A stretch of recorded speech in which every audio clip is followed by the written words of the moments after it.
हाँ जी क्लास, आज का जो टॉपिक है वो है ग्रीन हाउस इफेक्ट्स। तो ग्रीन हाउस इफेक्ट से पहले हम ग्रीन हाउस हाउस गैसेस देख लेते हैं कौन कौन सी होती है। ये प्राइमरी ग्रीन हाउस गैसेस जो हैं अर्थ एटमॉस्फेयर में, वो कौन सी है।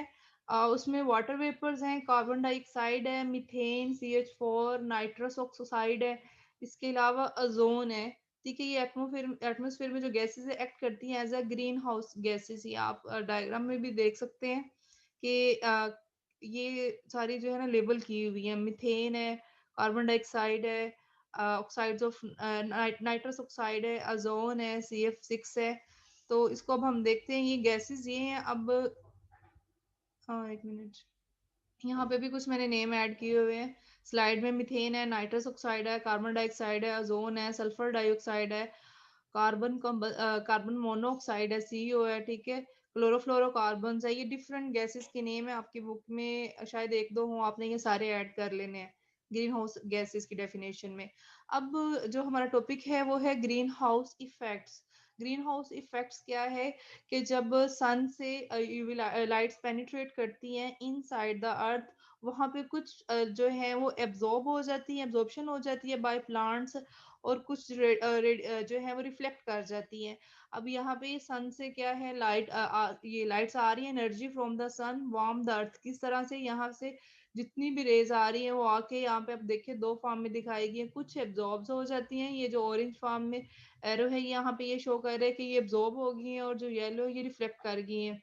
यानी some is held by green house gases in the temperature. कुछ जो है वो ट्रैप हो गई हैं due to the green house gases. अभी हमने गैसेस डिस्कस किए हैं कौन कौन सी है, वो कुछ रेडिएशन को जो है रेस को अब्जॉर्ब कर लेते हैं, पेनिट्रेट कर लेते हैं, और जो नहीं पेनिट्रेट होती वो वापस यानी रिफ्लेक्ट हो जाती हैं। सम एस्केप बैक इनटू स्पेस। तो यहाँ पे भी एक डायग्राम दिखाई हुई, यहाँ पे दिखाया हुआ है दो तरह की वेव्स होती हैं। एक शॉर्ट वेवलेंथ की होती है और एक लॉन्ग वेवलेंथ की होती है। जो लॉन्ग वेवलेंथ वाली होती है वो ग्रीन हाउस गैसेस की वजह से जो है वो ट्रैप कर जाती है, पेनिट्रेट कर जाती है, एब्जॉर्ब हो जाती हैं। जबकि जो शॉर्ट वेवलेंथ की होती है वो एस्केप आउट हो जाती हैं बैक इनटू स्पेस, जो शॉर्ट वेवलेंथ की होती हैं। जी, ग्रीन हाउस इफेक्ट यहाँ पे जो है इसकी डिटेल जो है मेंशन है। यानी some solar radiation is reflected by the earth and the atmosphere. यानी कुछ रिफ्लेक्ट हो जाएंगी, लेकिन most radiation is absorbed by the earth surface. जो अब्सॉर्ब हो जाती हैं due to the green house gases, वो फिर क्या करेंगे अल्टीमेटली जो है अर्थ का टेम्परेचर वार्म अप कर देंगे, टेम्परेचर इंक्रीज कर देंगे। अर्थ सरफेस है और ये एटमॉस्फेयर शो किया हुआ है। कुछ infrared radiation is emitted bye the earth surface. कुछ जो इंफ्रारेड रेडिएशन है वो अर्थ सरफेस से भी इमिटेड होंगी। और यहाँ पे है some of the infrared radiation passes through the atmosphere, some is absorbed and some is re emitted. कुछ रिफ्लेक्ट हो जाएंगी, ठीक है, by green house gas molecules effect. जो जितनी भी अब्जॉर्प्शन हो जाएगी वो अर्थ को क्या कर देगी, वार्म अप कर देंगी। अगर जो जो नहीं होंगी उस लिहाज से टेम्परेचर लो हो जाएगा, मोस्टली जो है टेम्परेचर वार्म अप ही होगा। अब इसकी कॉजेज क्या है, ये क्यों हो रहा है, टेम्परेचर ग्लोबल वार्मिंग की हो रही है। यानी अब यहाँ पे आप देख सकते हैं कि ऑटोमोबाइल से जितनी भी गैसेस रिलीज हो रही हैं, यानी एग्जॉस्ट फ्यूम्स फ्रॉम व्हीकल्स है, कार्बन डाइऑक्साइड कंसंट्रेशन ज्यादा हो रही है day by day. Burning of coal से है, बर्निंग ऑफ ट्रीज से है, ये सारी चीजें क्या कर रही हैं, ग्लोबल वार्मिंग कॉज कर रही है, टेम्परेचर इंक्रीज कर रही है। और दूसरा ग्रीन हाउस इफेक्ट्स का भी यही है कि जो टेम्परेचर जो रेडिएशन जो है वो एब्जॉर्ब हो जाती है, अल्टीमेटली वो क्या करेगी, अर्थ का टेम्परेचर इंक्रीज कर देगी।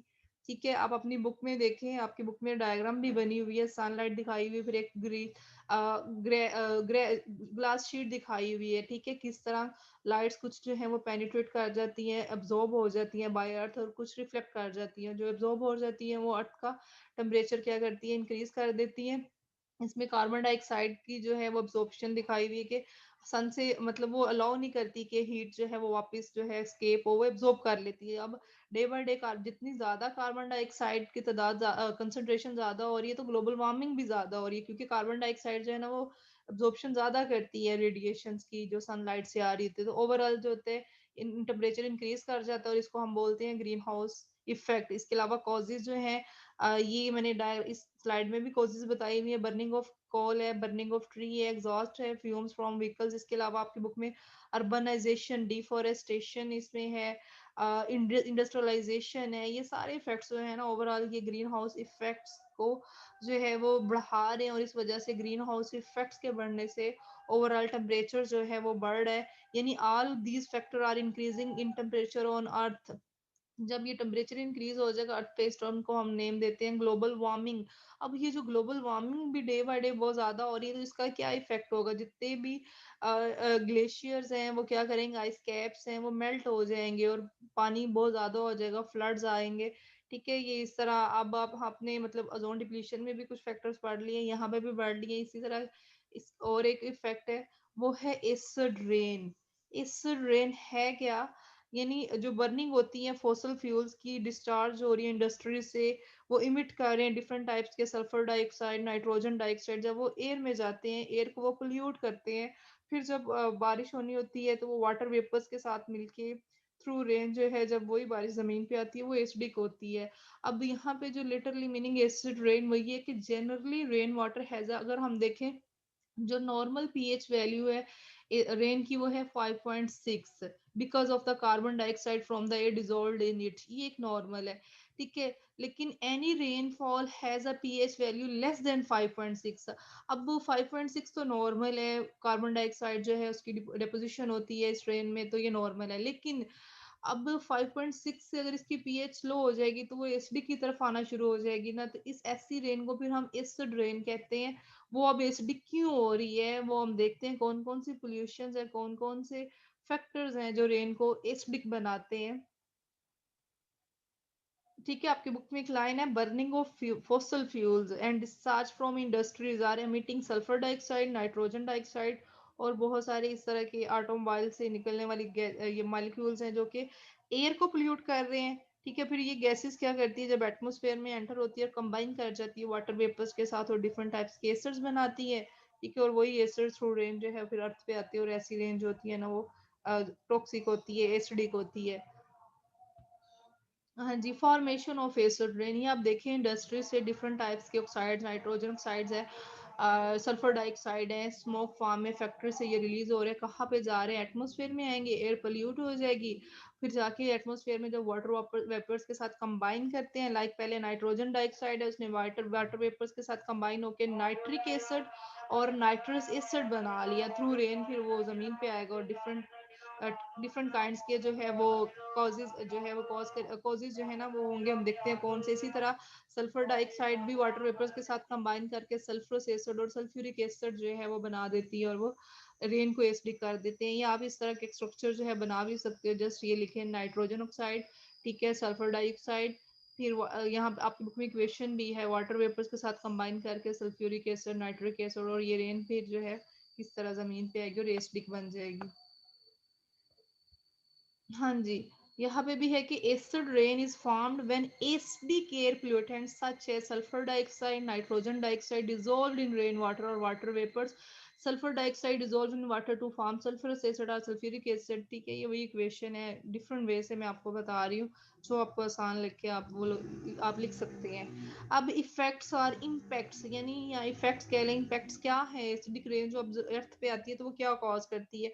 यानी acid rain can cause many serious problems in our daily life.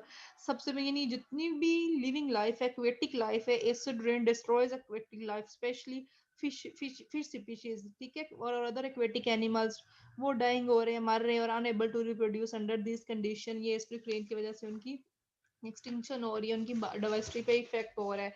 इसके अलावा according to your book, it cause destruction of farms, fields, plants. ठीक है, जितनी भी क्रॉप्स है वो डिस्टर्ब हो रही है।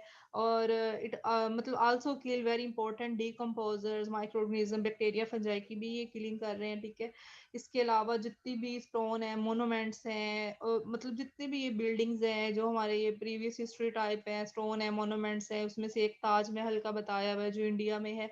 अब वहां पे क्रूयन हो रही है, यानी जंग लग रहा है वो जो टाइल्स वगैरह है, क्यों?